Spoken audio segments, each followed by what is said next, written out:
I'm Chuck Ritter, the Director of Operations at Objective Arte, and I'm going to be the stunt Mike Lorerio today. I'm going to host today's episode because of who I'm sitting down with. I'm sitting down with Special Forces Command Sergeant Major Rob Richards, somebody I've known for a very long time. Man's a genius. He's far smarter than I could ever be. Somebody I've looked up to for a very long time. He brings us through a very personal story about how, as an E9, the top rank of an enlisted person in special forces, he found himself in a place where he was in a bad mental state, and he didn't even realize it. Somebody else had to point it out to him, and then through some self-reflection, he realized, like, man, I am not in a good place, and he had to go through quite a long journey to get himself back to where he needed to be. So we're going to dig into that. It's called "You Can't See What's Under Your Bed Lurking," because you need to look under there sometimes, because that thing will grab you if you let whatever's under there continue to live there. So we really dig into, how do you not only overcome yourself, but what signs do you need to look for? Your ego is going to protect you from ever trying to be weak even to yourself. So what do you need to look for? And then how can you attack these problems? And that's just being human. As a human, you will be depressed. You will go through struggles. As a human, you will go through things that you don't think that you can come out of, like these deep holes that we find ourselves in. And that's normal. But what are the signs and how do we overcome them? So let's get to it. Command Sergeant Major Rob Richards.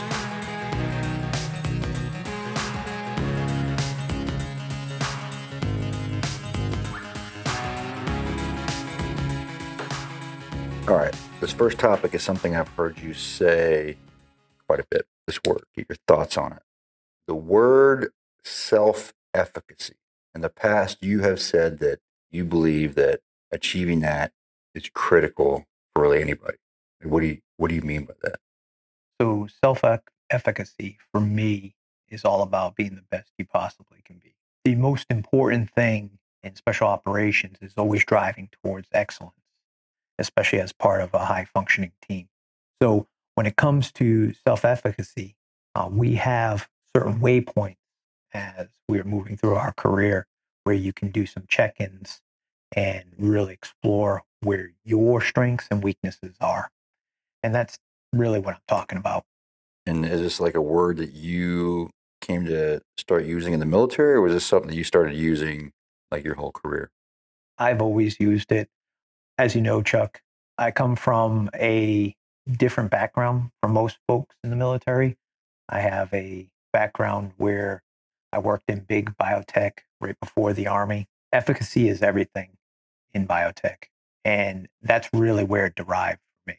And we're going to go into that a little bit later about your prior life before the military. But for those who don't know what self-efficacy is, it's really your belief in yourself so that you can be effective and efficient. It's not just being good at something. It's not just saying that you're good at something. It's actually have done it and know what you're talking about to the point to where you actually believe in yourself. You're not just relying on your innate ability to reinvent the wheel or your innate genius, like a lot of people do. They just try to wing it. You have a belief in yourself based on the fact that you are competent, and you know that you're competent because you've done the iterations. As far as I understand the word, how do you view it? That's a good way to describe it. There's also more to it, of course, as I've learned and grew in my career. There's certainly experiential learning, what you're talking about, but from experiential learning, you can always bolt on, whatever resource you need to develop those leadership traits that you want. I think experiential learning is something a lot of people don't quite understand as well. Let's talk about that. What is experiential learning? The definition's almost in the word itself, right? It's through experience you learn. For us hands-on guys, this is the best way to learn. And you will find quite a bit of that in the Army. It's a little bit more taxing. I think experiential learning versus just sitting in a lecture or looking at a bunch of PowerPoint slides, it requires you to use more brain power, more energy, and it really builds this knowledge base that can't be replicated with just taking some inputs and writing some notes and rote memorization.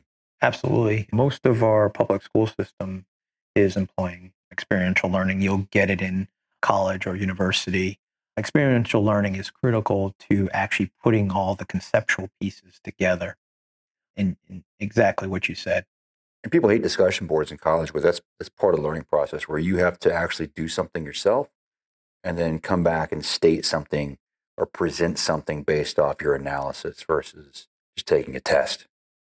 You know, you see it. I know that people rage against it in special operations when they come to some of our academic courses where we're not just giving you the answers to the test. We're going to have a discussion. We're going to force you to read and research and present the class with something. We're going to do an exercise, and it's taxing, and you're not going to learn as quickly, but your ability to use critical thinking afterwards, I think, is phenomenal. Exactly. When it comes to regurgitating facts, that's the easy part. Any one of us can, pull out the book or remember a lecture and regurgitate facts. But when it comes to what's important is your understanding and your analysis of those facts and what drives your, lack of better terms, analysis of a situation where you can use those facts to um, better understand that situation and potential outcomes. All right, so that's self efficacy, which I've heard you say quite a few times. But the title of this episode right now, which we can change, but right now, it's you can't see what's under your bed lurking, right? And that's talking about how, unless you want to look under your bed, you don't know what's under there. And most people don't want to look under there. But generally, there's some stuff under there you've been looking for. Or there's something under there that just shouldn't be there, that could be problematic. And you never look under there. So you don't know what it is. In your particular case, you have a story of overcoming that you've explained to me where you didn't even know you had an issue. You were just living your life as Rob Richards. You thought that everything was great, didn't see any problems. And then at some point, either it was your wife or somebody brought it to your attention. And even then, you didn't fully realize the problem until you went and did something about it. So that's what I want to go to. Give us the backstory. Like, what was the genesis of this issue? What was the issue? And then how did we get into tackling the issue? All right, Chuck, this is a good one. This is something I'm not so good at talking about, but I'm going to give it my best. So first, I'll start off with a background of my career, where I came from. Right. So 2007, I start my journey in special operations, and immediately, right off the bat, I'm deploying nonstop. Boom, boom, boom. The wash, rinse, repeat of deployments.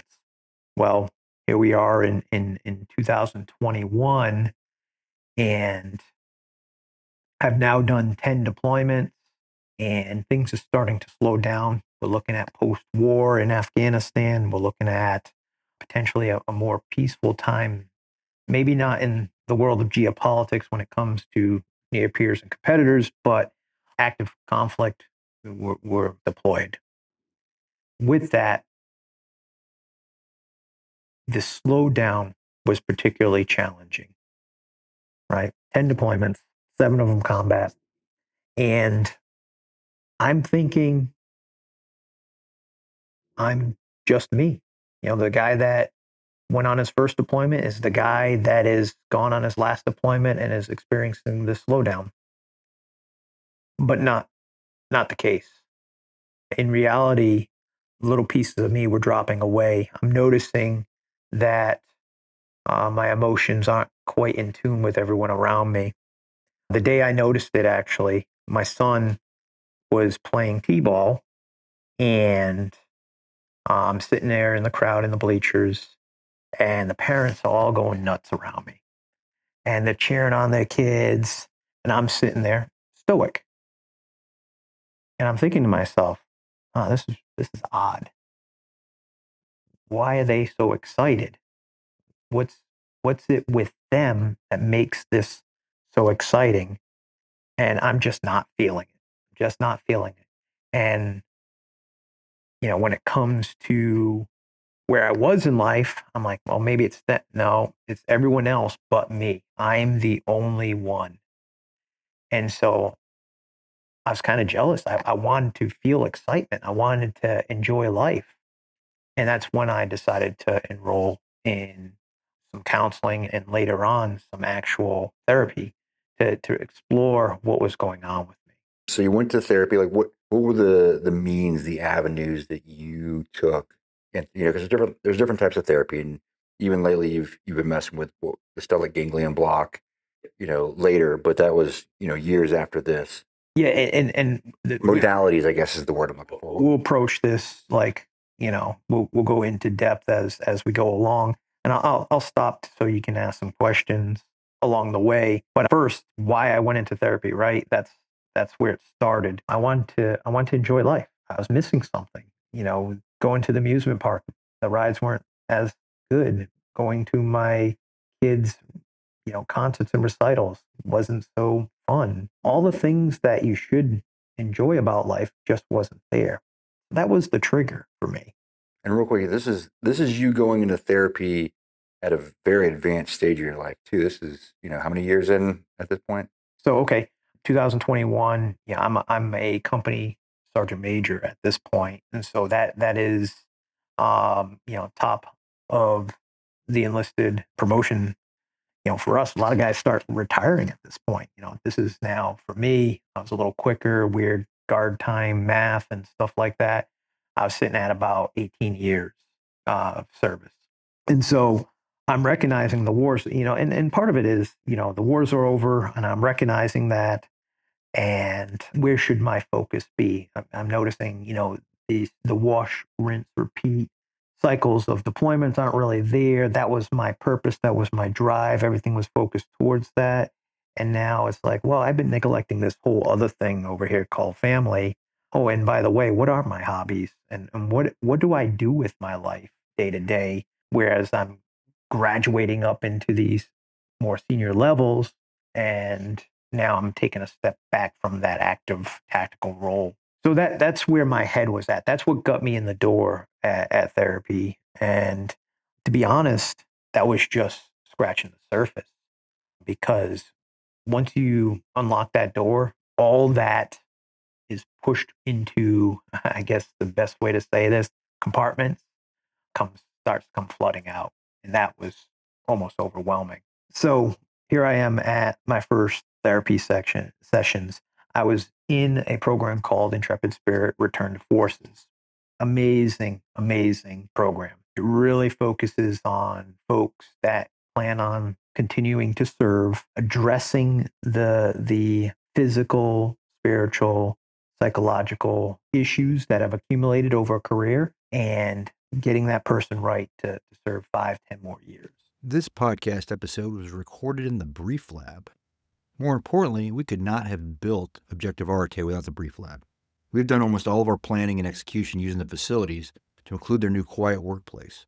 We use the quiet workplace to do all of our deep work, and we'll often spend up to 4 hours working in that space to allow complete concentration at the task at hand. Joe McCormick built the Brief Lab and has authored the books Brief, Noise, and his latest release, The Quiet Workplace. We have used the physical quiet workplace facility combined with the concepts of his new book to build his company. Check out the Brief Lab online at www.thebrieflab.com and grab a copy of his new book on Amazon. You won't be disappointed. Now, back to the show.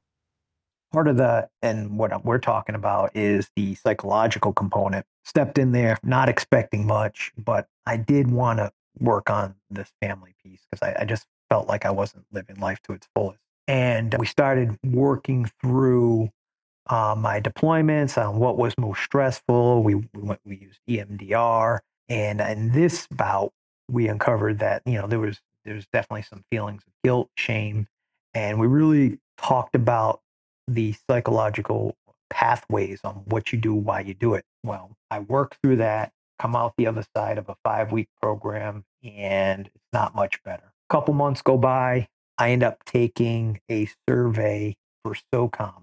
And in that survey, it assesses your exposure to blasts, TBIs, and some of the emotional components and psychological components that go with it. Didn't completely off guard when the results came back. When you do this survey, you actually have, and it's really neat, your wife does one, you do one, and then it gets analyzed by a nurse practitioner. Then she interviews you, and then she gives you your results. Well, when the results came back, it said I was severely depressed. Like, well, how could this be? I don't feel sad. I'm not upset. I don't understand. oh, and by the way, you have some anxiety stuff going on. Like, okay, I get the anxiety. That makes sense.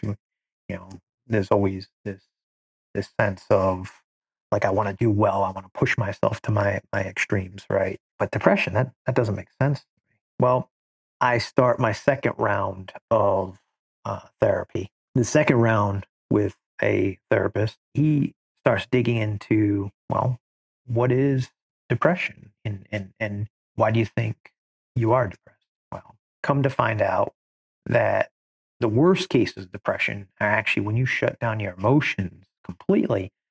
Not only do you not feel the good emotions, you don't feel the negative emotions. And that's where it really comes out of. All those things that have accumulated over career, things that, happened to me as a child, all these things accumulate over time. And my response to that was, well, I don't want to feel those negative things. So I'm not going to feel the positive things either. That's just how the brain works. And at that point, he recommended, hey, it might be a good idea to go on medication. And so I do. I tried out some medication and holy crap, that was a shock. And in doing so, the first 24 hours was crazy, the ups, the downs, feeling for the first time, I'm so happy, I'm so sad, I'm laying on the couch face down, kind of laugh crying, trying to rectify, like, man, I haven't felt anything in so long. What is? And so the shorter version is we worked through some of the things that were haunting me in my life. And about 2 months into doing all this, I'm starting to notice a difference. And in that difference, I became more of a functioning component of my family, emotionally, physically, and understanding like where I should be, when I should be, all these things that are important to my spouse, my kids. And my wife actually caught me off guard. And then it's kind of what you were talking about, Chuck. One day she says, hey, welcome back. I was like, what do you mean? Like, I didn't understand. I was taken aback. And she says, I haven't seen you in 15 years. Completely taken aback. And this, oh, by the way, happened when I came over to my current job in 2023. So I did that 6 month period roughly, tried out medication. And I would tell you, for me, the EBH thing, medication was always kind of like, oof, don't want to touch that. But I will tell you, it was worth every bit of it because it changed my life. And it's certainly not something that has to be permanent for you, but the results are. All right, now let's fast forward. Well, real quick for people that don't know what EBH is, it's just behavioral health in the military. Oh, there you go. Now let's fast forward. So now my therapist, retires, gets out of the army.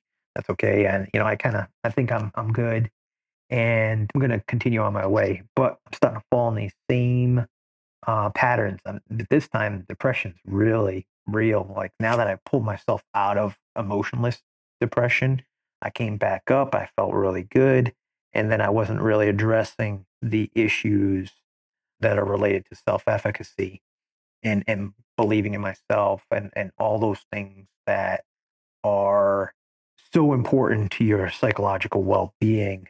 And so I started sinking right back down into depression. And what I ended up doing is I went out and saw the therapist again, and I asked about an SGB, which is a stellate ganglion block, and my therapist, the one I'm still currently seeing, says, yeah, that's a great idea. Why don't you, if you're up for it, let's give it a try, see how it works for you. Well, the best part about SGB is it's all the same effects as the medication, none of the side effects, which huge difference. And it really allows you to address how you should feel with a clear mind, unclouded by all those symptoms that you have from depression, anxiety, and you can work through some of the stuff that you've been accumulating over a life. That's where I'm currently at. I would tell you that Let's talk about the SGB real quick. Like, you explain it. Like, what is it? Because most people don't know what it is. okay, that's yeah. An SGB is a stellate ganglion block. I think I'm saying that right. Yeah. Um, and what they do is quite literally, you go to pain management at Womack, and they put a big long needle in your neck. They do this at non-military hospitals too. You just got to find the right one. The VA Yeah, covers yeah, it yeah. too. I mean, it's simple in and out procedure. not, they numb it, it's non-painful. I mean, honestly, it's a little more intrusive than your normal inoculation for a vaccine, but it's pretty simple. You're in and out in 40 minutes. You can't drive. That's certainly the case. I was euphoric after my first one. I would have drove right into a tree, certainly. Unreal. Don't understand why it works. It doesn't really matter. It does. And the way that the actual people that, execute the procedure will tell you is it just gives you, at a minimum, a little bit more emotional regulation where you can think for a couple seconds longer and be in the right frame of mind as things pop up in life where you need a little bit more resilience. Quick word from one of our sponsors, Edge Mentality. Edge Mentality is owned and operated by CC Kraft, head of mental performance at the Philadelphia Phillies, and she's also on our board of advisors here at Objective Arte. They specialize in working with coaches, business executives, and leaders on managing high performers so they can get the most out of their athletes and employees. They also work with high performers individually and help them increase their performance under stress. I've personally worked closely with CC when she helped create the Special Operations Cognitive Enhancement Program at Fort Bragg, and she has definitely helped me excel in life. She is the best in the business. To find out more about Edge Mentality, go to our website at www.objectiveart.com and scroll down to the bottom of our homepage, click on the Edge Performance logo. Check them out. And back to the show. I think that our bodies get used to habits. So anything we do in life, we talk about how you got to build these good habits because then if you do it consciously, then you just do it. But unconsciously too, our body has what's called heart rate variability, Yep. which is a measure of our stress levels, or it can be. But when we're stuck in these certain modes through habit, because we're just used to it, our body gets stuck there. And I think the stellate ganglion block, because I've done it too. It just forces that hard reset button to where your body's like, oh, okay, this is back to normal. Let's relearn how to be. Because you can see people that are stuck in a constant, you know, a chronically low heart rate variability where they are stressed out of there, just a little bit more on edge. And I've seen it not work on people, but most of the time people come out of there and they're just like, oh, wow, like nothing can bother me. That the world could be on fire right now. And I just wouldn't. And I'm more than happy to nerd out with you for a minute. Yeah, there's the whole parasympathetic, sympathetic nervous system, and some of us that have been to combat multiple times are kind of stuck in that fight or flight response. And this helps shut that down for a second so you get those extra Because seconds. it becomes normal. Because Yeah. I think when you're in that too, you feel like you have a little bit more control. You're maybe a little bit more powerful.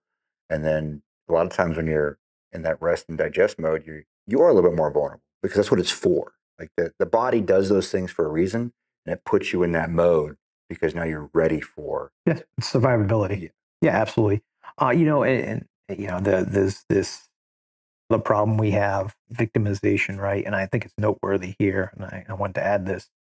It is the opposite of self-efficacy, right? Victimization puts you in a position where it's the world doing things to you, and you feel that you have no control over that. Self-efficacy is about taking control, and that's I think noteworthy because you're never going to get ahead in any of your endeavors until you take control and you do what And you need to sometimes do. take accountability for things like, hey, did I put myself in this situation that's stressing me out right now, where I feel like it's all these other things? Am I really the cause? Because it goes back to the, hey man, don't be a victim in a situation you created, right? Which happens with the best of us do it, and we always look for a way to not harm our own egos. We're like, no, actually, you know what? This is my doing, and once I take responsibility for it, I can take the wheel instead of being like, oh, it's Yeah, and there's all sorts of pieces around that are super challenging because it's easy to put blame on others.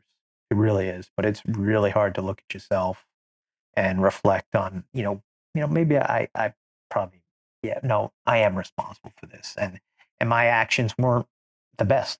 You know, the other part about being the best you possibly can be in the self-efficacy world, like it's also knowing that you have faults, that's okay, everyone does, everyone makes mistakes. It's not the point, and it's not to rule out mistakes or faults. It's to be the best version of yourself. what's interesting now. What I want to do a study on is, even though we're talking about taking accountability and taking the wheel, if you're in a relationship or in a marriage, there's times where you're like, you know what? I know I'm wrong right now, but I'm just going to dig in And I'm not going to admit fault right now because It happens. and you realize it. You're like, I know what the right answer is, but I'm just not going to do that. But I don't know why that is. I want to do a state like, why does that happen? I'll only venture a guess for you. We dig in because of emotional reasons. We don't want to be defeated in our argument. We just want to be right, right? And yeah, I mean, God, if we could just have a button to turn that off. Wouldn't life be easier? That would be pretty awesome. All right. So we went through the story of you later in life overcoming some things that were taking away from your what we talked about in the beginning, the self-efficacy, where you didn't even realize there was a problem, but although it might not have directly impacted how you felt yourself functioning, it absolutely did because without emotion, because everybody talks about, especially Stoics, like, well, get away from emotion. Like, we need emotion. You need to balance emotion. You need to balance logic. You can be too logical. You can absolutely be too emotional, but you need both of them to survive in life because the body has them for a reason.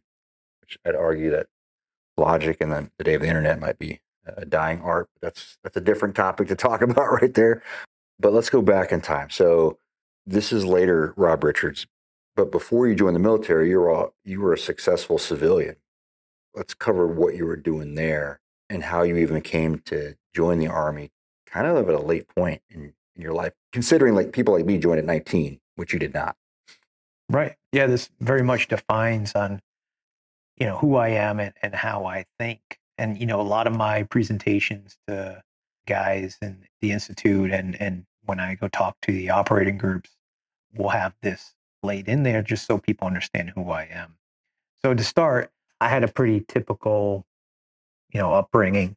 I did the whole high school right into college, graduated from college on time with a bachelor's in biology, concentration micromolecular biology, which led me to, a lot of uncertainty because there's not really a ton of jobs for a bachelor with micromolecular biology. I was thinking at some points I wanted to be a doctor, did some internships, and that just wasn't right for me. And then I'm like, okay, let's try this other thing and this other thing and this other thing.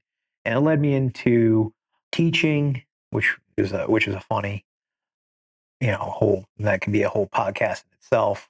I taught special ed at a well, I'll just leave out the location and stuff like that because I'll keep those memories to myself. But that was certainly sometimes it definitely taught me a lot about myself.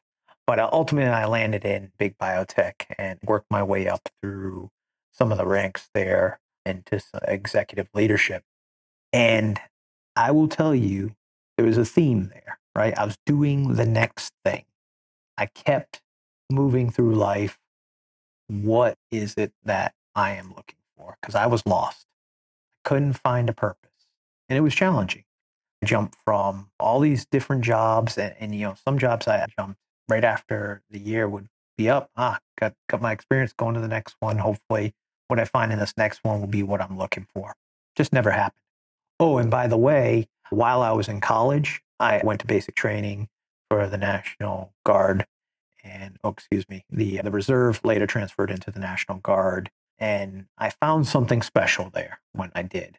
It was something I can't quite describe, but I felt very drawn to it.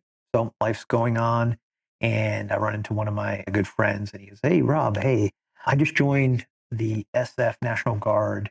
Maybe it's something you'd like. Why don't you come out and check it out?" And I did. Failed miserably at it. Wasn't ready for it. Was completely unprepared. Went out for a drill weekend and got crushed. But it put a spark in there. And I was like, wow, that is something I want. I failed at that. I've up until this point, I haven't failed at anything. I was just kind of existing. I was rolling through life. Like, wow, this is where I want to go with this.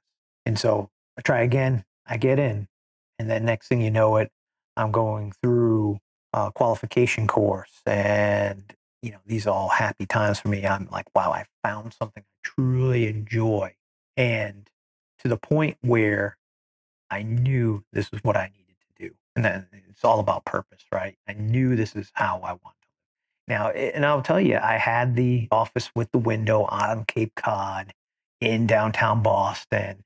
I had my own bathroom. I had all the perks, all the pay, everything, but it just didn't have the purpose. And that was what was different about the Army. I came in and there was just something about it that drew me. Chuck Ritter here, Director of Operations at Objective Arte. If you're a fan of our podcast, then check out the Arte Journal at www.objectivearte.com. We write, curate, and publish articles that share knowledge to springboard your life to the next level. Live with purpose, embrace adversity, and relentlessly pursue excellence.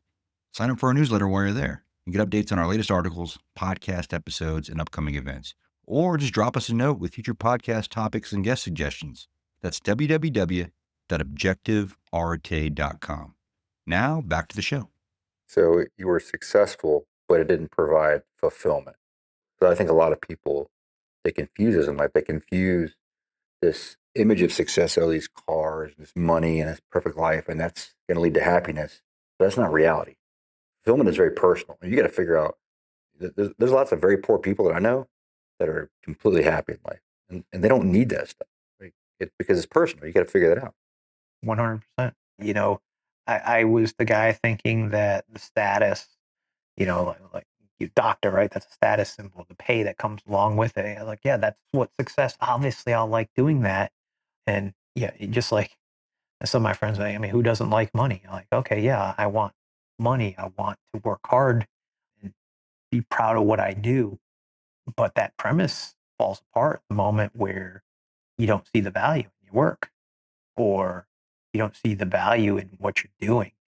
This thing that you have in the military that is very hard to describe. It's that connection to others. It gives it meaning because that connection is just so serious in times of like combat, right? And like how what you do can affect the survival of your buddies around you, and just how important that is. I can't think of a more profound way to have like that, I guess, that sense of spirituality amongst teammates. Like training for professional sports, but instead of going out and maybe spraining an ankle, the consequences of not being good at the game are death. Yeah, absolutely. And so, the stakes are high, right? And so, if you don't feel purpose here, you won't make it. It's not just the stakes are higher for you. You being bad or you making a poor decision is going to affect the lives of others, and that's going to affect the lives of their families. And it is an interesting concept of how stressful that can be, but also how fulfilling and rewarding it is to be a part of it. It's kind of a weird dichotomy, really. I think about it often. I've never been able to figure it out. Yeah, I got nothing for you on that one. Because people ask all the time, well, like, well, why do you do what you do? It's like, that's a really good question that I don't have an answer for you, but it's very fulfilling. It's very rewarding. It's about being part of something bigger than yourself. But when you really start dissecting, you're like, this doesn't make any sense. But yeah, that's a good one because like you always hear the standard answers, right? Like, oh, to serve my country, oh, to challenge myself, right? But yeah, absolutely. When you reflect deeply within, like, actually, why do you do this? And like, just this is a really big question mark there. Right. And you're often excited. Like, it's weird. People are like, oh, I'm so sorry you had to deploy. I'm like, what are you talking about? I'm trying to find the next deployment. Like, it's such a weird. I remember plenty of times interacting with folks back home in the Northeast where I was like, "Hey guys, I'm going on my next deployment," and they're like, "Oh, I'm so sorry to hear." Oh, and they talk to my wife like, "Oh, how are you going to make it through this?" And we're both looking at each other like, huh, like this is what we signed up to do. Like this, this isn't a sad moment. This is You weren't drafted. no, yeah, yeah. This is on the contrary, like you said, I'm pretty excited to what will we be doing, and how we can get the job done. The never ending cycle of problems that you have to overcome. And maybe that's the thing is people like you enjoy that adversity and you enjoy the fact that you're going to go into it with a group of people that are like minded and you're going to enjoy tackling these problems. You're not going to be like, oh, another issue. Like, no, bring the issue. Let's find out. Let's look at this. Let's take this issue apart and just crush it. Absolutely, it's like this weird attraction to uncertainty. Like, yeah, I need to get after that. Like, who in their right mind wants to be living in a constantly uncertain world where life or death is the outcome based on how much you prepare and how much you study, for example, like, or maybe not study, but Educate plan. yourself. It's Yeah, study. yeah, yeah. There's a lot of book learning to war fighting that people don't quite comprehend. If you want to be proficient at it, especially as you move up in rank, you have to dig into books and truly understand the concepts so that you can be a good leader on the battlefield. Right? It's not just I got to be good at my weapon or I got to be good at trauma medicine. No, I actually have to be good at conceptualize this problem and think through it. Right, and that takes a lot of education. It's funny that brings another misconception. That there's maybe the draft days that not the best and brightest are in the military, right? And oh, sorry, that was your last option, right? Well, that's not true. The people I'm surrounded by on a daily basis are absolutely some of the most brilliant people I've ever worked with. And I could say that because I've worked across multiple industries and the talent pound for pound is just unmatchable. I don't know what brings it all here and why. I don't think anyone knows, honestly. We'd be better at Very recruiting. intelligent weirdos, right? Yeah, we'd be better at recruiting at this point, Like right? there's no normal. Like people are like, oh, why aren't you normal? Like no, being normal is average. Like if you look at the bell curve, normal is you don't want to be in the middle, especially in this community. Like it's maybe that's what's enjoyable too. There's so many characters like on a special forces team that it's just it's always an interesting time. Any day you walk in the team room, it's nothing's gonna ever be the same. You never know what's coming, and it's gonna be you're gonna overcome things, but it's always gonna be very interesting. Amusement park for ADHD Right? kids, right? Oh, I would argue that half of us are probably on the spectrum somewhere, right? Oh, yeah. We got some neurotic issues. We got but that's what makes us good at what we do. Okay, so with that, we went over your background in the civilian world. So you've seen how the civilian world works to a very high level, and now you've seen the military side of the house to a very high level. So with that, now that you're a senior leader in special operations and you've held those positions in the civilian world, how does Rob Richards define leadership? Honestly, I'm still working through that. Leadership is an ever evolving thing. For me, I'm understanding now that there's direct and indirect leadership, and I see that the Army makes really good direct leaders. Those guys that are right there with you to set limits, to be the ones to teach, coach, mentor you. But in reality, like as you move up in your rank and in position, there's a lot more indirect leadership, and that's where there's a tremendous amount of trust. And while I've always preached, trust, patience, and altruism as values, I didn't understand even a year ago on how important those would become as your organization gets bigger and as you're moving up in rank. It really is all about being the right leader at the right place for the people, or if you want to phrase it differently, it's being the leader they need you to be. Army's got this weird thing where we swap leaders every couple of years. The civilian world, that's called revolving door leadership. It definitely comes with a negative connotation, but I also understand why the Army does it.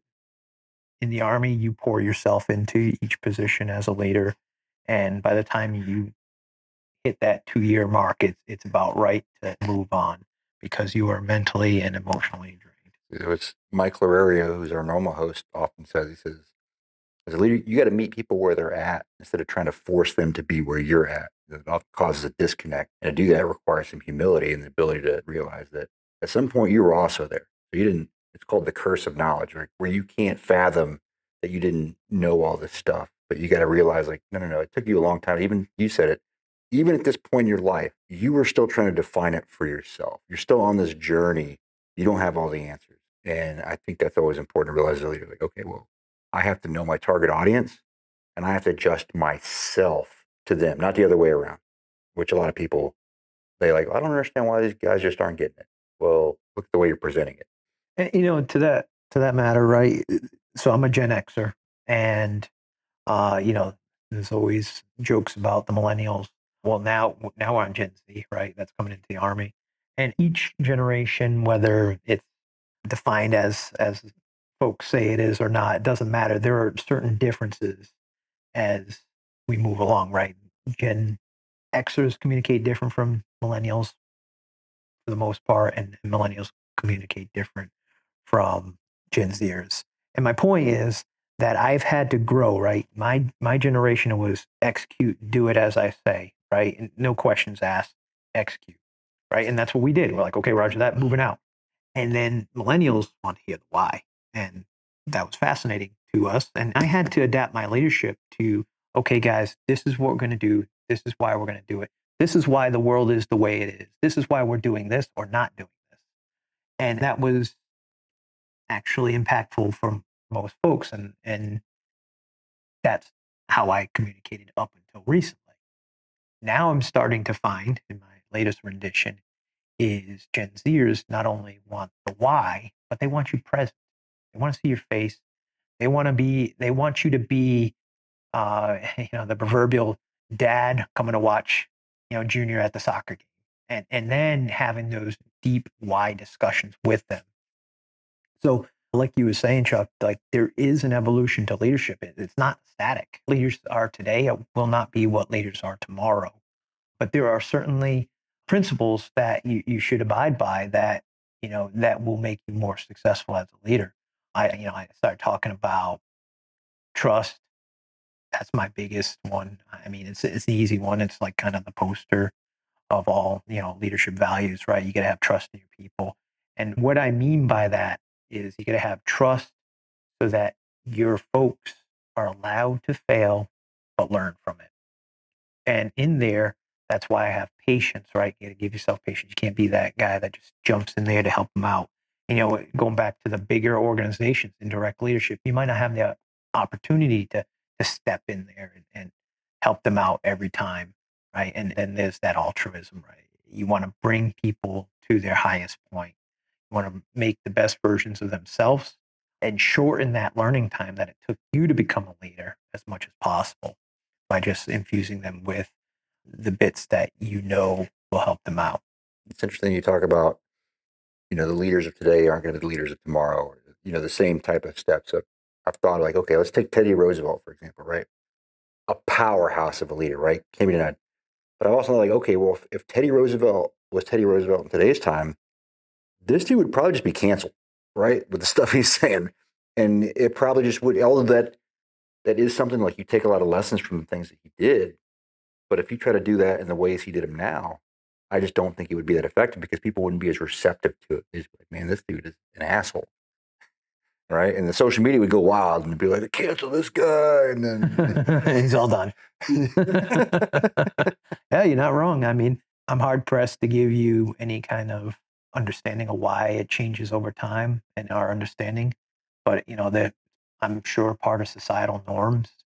And as we move through, space and time and like the idea of, what right looks like in society is certainly changed, right? it's just adaptability. It comes down to just being adaptable. I mean, I recently read Undaunted Courage, the Lewis and Clark expedition, right? And it was interesting because it's from the Meriwether Lewis perspective. Superior officer, lived with the president, was taught by the greatest minds of the time, did this amazing thing, completed this amazing thing, came back, not only failed afterwards, but committed suicide because I would say there's some hubris in there, but he failed to stay adaptable. And what was and what worked then did not work when he became a governor and all these other things he was trying to do. So I just think it's a great lesson for all of us. Like, hey, man, like just because this worked here or you were awesome here, if you stop being adaptable, that doesn't mean that's going to equate to success in the future because none of us are entitled to anything but what we continue to earn, right? It's like nobody cares what we did yesterday. It's what are you bringing to the table today? And I think it's just that we have to, if we stop being adaptable, you rest in your laurels, you get set in your ways. I think that's where a lot of people, it's like we were talking before we started recording about people not wanting to continue to dig into books and educate themselves and the stuff that's not that sexy military. That's when you become irrelevant. That's when you start to fail because you're just relying on your innate genius and ability to reinvent the wheel and what you did in the past. But like you said, that changes. Everything has to change, right? And if you're not open to it, then what's going to happen? I'm sure you can think of a great leader that only made it to a certain point. Yeah, the Peter principle, so to That's speak. the Peter principle, right? Yeah. You burn out, and even though you have all the check the block attributes for leadership, there was always that thing, that unspoken thing that just kind of held you to a limit, and when they pushed you beyond that limit, you fell on your face. You know, interesting adaptability. I like the way you use that. I use it in a more simple terms. I'm thinking about my kids, right? This is kind of weird for me because they will come home every day from school and they're like, "Man, I love school." And that's actually a surprise for me, right? Growing up, I remember all the folks around me, all the kids around me, were like, "Oh God, school, what's next? Oh God." We always looked forward to recess. We didn't want to be at gym. We didn't want to be actually in the classroom. And it's, as a society, we've adapted on how we educate our kids. And when we talk about the future of the force and what we have in store for us, there's always this negative connotation on, oh, they're soft, they're weak, or what I would say it's kind of the opposite, actually. I've talked to my kids. They love being in school. They love learning. They love experiential learning specifically. And they're talking about things that I didn't talk about. And I'm saying things in elementary school that I didn't even talk about till high school. And so these kids are going to spit out on the other end, and that those would be the future of our force, right? And these kids are learning to live life different, right? Their teachers are less authoritative. They're more mentor now, right? And so things like that, even though it's kind of a weird, parallel, it will affect in the future, how we lead our folks, because those guys will and gals will be recruits someday. I think it's sometimes hard for us too because this generation does question things more, which I think is good. But sometimes it gets a little over. Like, for example, my son just learned how to drive. He got his first car. We're stopped at a stoplight. We're taking a left-hand turn, and it turns green. He's sitting there. I'm like, "What are you doing? Go! It's a green light." He's like, "No, this light only turns yellow." I'm like, "It's clearly a green light. Go! You got cars behind you." He's like, "No, I've been here before. Like this is just a yellow light." I'm like, "Look at the light." He's like, "Oh." I was like, "Okay, like you're questioning what I'm saying, and I get it. That's good." But sometimes you got to like, Yeah. it's a weird balance, I think, because you're right. I don't think we question things as much when we were younger, and I think it's good for critical thinking. We're like, yes, don't just believe everything that's presented to you for sure, right? But also don't just question. Like, I'm literally sitting in a blue chair, like it's a blue chair. Like, don't like is there, but is it really blue? Like, There's a balance there, certainly. Yeah, yeah, yeah, for sure, for sure. Yeah. but we got to be adaptable, right? Yep. And that comes back to patience too. Adaptability and patience, I think, goes hand in hand. And that's always a balance. Okay, so this is a question that Michael Aurario likes to ask. It's his staple question that he's made. This is what I'm going to ask every single time. Name a time that you wanted to quit, but didn't. You were just on the verge of like, I'm done. But then you did. Hmm. This is actually a lot easier for me. So it was most recent, and I'm really letting you into my vulnerability here. So I was really low. I don't know what was going on, why. Still trying to figure that out. But for whatever reason, I was really low, and in that depressive state. And I was asking myself, what am I doing? Why am I doing this? Obviously, it's not right. I need to do something different. And the guy that manages us on the enlisted side, I respect deeply. And I thought about it. Say, okay, I need to tell him I'm in a bad place, and I didn't want to let him down. And there was a second thought in my head that said, "Hey, chill out. You're in a bad place. This is temporary. We can work through this. We can figure it out." And I did. And that's exactly what happened. It was temporary. It was hard. It was the lowest I've ever been. There's nothing I can ever tell you or say to you right now that can ever put you in my shoes at that moment, right? And it was a testament to resilience on my own part, and it will now fill me with a empathy that I've never experienced before. And I understand very deeply when people are low, how they can make decisions that aren't in the best interest of themselves or their families. So people come to you with an issue now similar instead of being like, hey, you just need to like stop being that. You actually understand what it is they're probably going. Yeah, absolutely. And I think that's also, we were talking about leadership, an extremely important piece of leadership, right? You talked about self-efficacy, learning through experiential, that whole experiential learning model where you build this repository of experiences in life and then you apply those, right? All these things help you be the better person and the better leader for the folks you lead. And to lead yourself, right? You got to lead yourself first. You got to govern yourself, and that starts there. Some of us tend to forget about ourselves, and we're typically the last person we take care of. We're all about taking care of everyone around us. And then you don't realize that, oh, by the way, you're not swimming, you're sinking. It's everybody.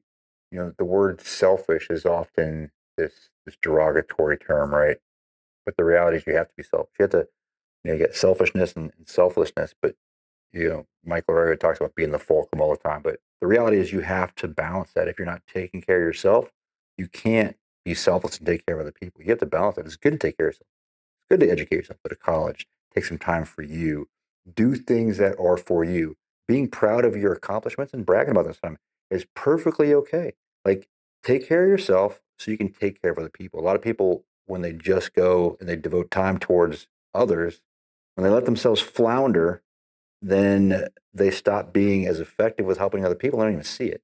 Yeah, actually, that's a really good thing that I'd weigh in on selflessness, self selfishness. There we go. That one is one of the hardest things to overcome as a leader, in my experience. What I've had to do is exactly what you said, is I had to turn what I defined as selfish into something that benefited others.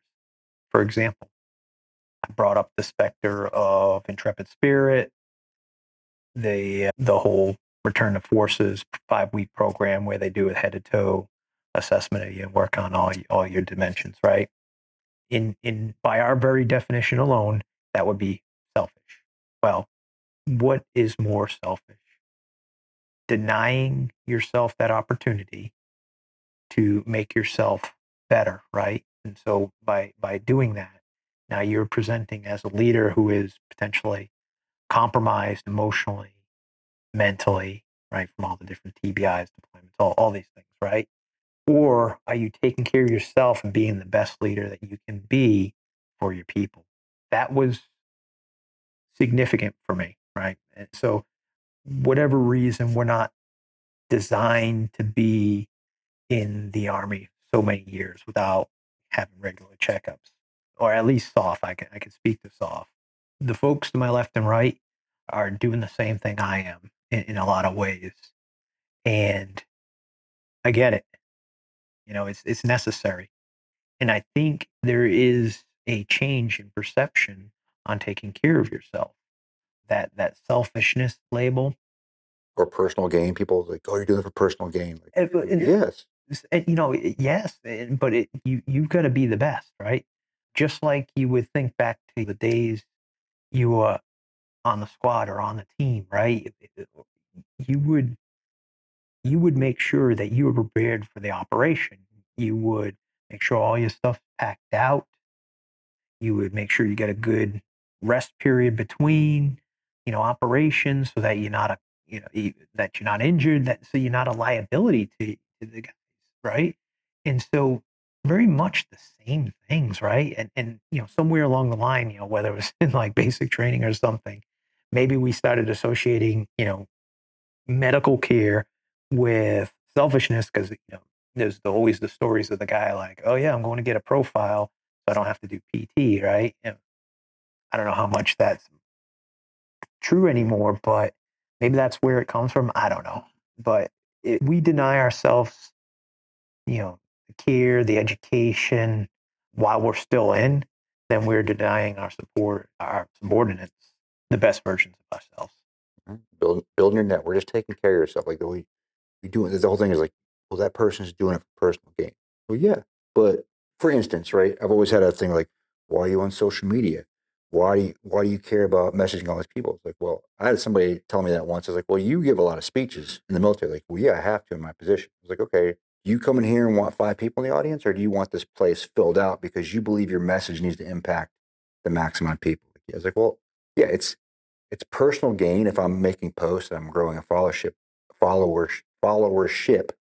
But what that does, it allows me to get out the message that I believe is positive and has a good effect on more people. It allows me to advocate for things like this podcast episode, advocate for veteran-owned companies. It allows me to get that message out to more people.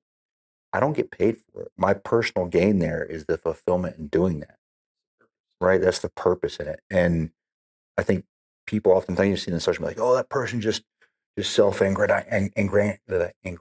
Self-aggrandizing? Man, I can't speak today. Anyway, however you pronounce it, this person's just boasting. Well, yeah, that person's proud of what they did. Why shouldn't they boast?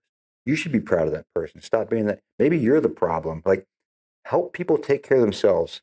Lift people up when they're proud of their accomplishments. Take care of yourself, right? And there's nothing wrong with that. We shouldn't feel bad about that because, I mean, if you're just going to do it and you're going to lie and you're just getting personal gain from it because of that, yeah, that's probably wrong. If you're just doing it and you're not going to use whatever you're doing to have a positive impact externally, but I would say that's pretty rare. I think most people, like you and me, just want to do it because we want to be able to give out, and when we don't balance it, you find yourself in that place where you're in a depressive state. You are struggling. You're not as effective as you could be. And I think that's just a change in mindset, especially the older generation seems to, hey, like, why are all these people writing these books and these podcasts? Like, if we don't dominate that space, somebody else will. And it's not going to be what we want or what's needed. So don't bitch when in the space of being dominated by grifters and people putting out bullshit messages, right? That's my take on it. My take is similar to yours. The world's got enough ugliness to it. Why not be a positive light in all that, right? And obviously, I mean, you already said it. This is what drives your purpose. If it drives your purpose, like what else matters at this point? You're completing your time in the military, you're moving on, and you're finding your second purpose in life now. This is it. That's all that matters, right? What's the difference between working here, working at a corporation? What there really isn't. I know this, and we're not all replaceable parts. Each one of us has our own distinct, personality, feelings, wants, needs, and that's okay. Like what works for you may not work for me, and so on and so forth. All right. It's all about, as humans, we are, very fallible, imperfect creatures, and we will never have all the answers. I think once we accept that in life and realize that it's okay to be imperfect, it's okay to be wrong, and be okay with taking accountability for your own actions, because every day we're going to do something real dumb, Yeah. probably. Yeah. And be like, you know what? Yeah, let me learn from that. Yeah. I mean, that's how life works, right? Just a series of learning from mistakes. I'm trying to repeat the same mistake over and over again. Yeah, that's for certain. But sometimes you do. Yeah. Like, I just can't put the toilet seat down when I'm done, so I get yelled at every day. Like, why is that? If only I knew. All right, Rob. Well, I appreciate you taking the time out of your busy schedule and coming on the show. And it's been pretty awesome. Yeah, I definitely appreciate it, Chuck. There's a lot of vulnerability in this, and it's scary. I'll say straight up, talking about these things, because whether we want to admit it or not, there's still certainly a stigma attached to a lot of the things that I'm personally doing. It is what it is, but through voices like yours, uh, perhaps we can make it a little more acceptable, and who knows, maybe that makes us all better leaders in the long run. All right. Mike Lorario will be back next week as your normal podcast host. I'm going to continue to guest host here and there because it's fun. Please like and subscribe on whatever podcast outlet you listen to us on. It helps us. It helps the algorithm to where our podcast will reach more people. Please check us out at www.objectivearte.com. Check out our Arte journal. We publish what I consider to be some amazing articles by incredible authors that are designed to help you and help all of us to achieve our fullest potential. And check us out on social media. We're on YouTube, we're on X, we're on Instagram, we're on Facebook. Check us out. Please like and sign up for our newsletter. Go to our website, sign up for our newsletter. We try to put out awesome content every other Tuesday when we're releasing our podcasts. So, hey, check us out in 2 weeks where Mike Laurario will be back and will provide excellence in lieu of my lackluster performance. But I'm okay with that. That's why I'm the director of operations. I let him be the better looking, better sounding man, and I'm not offended by that. So until next time, later.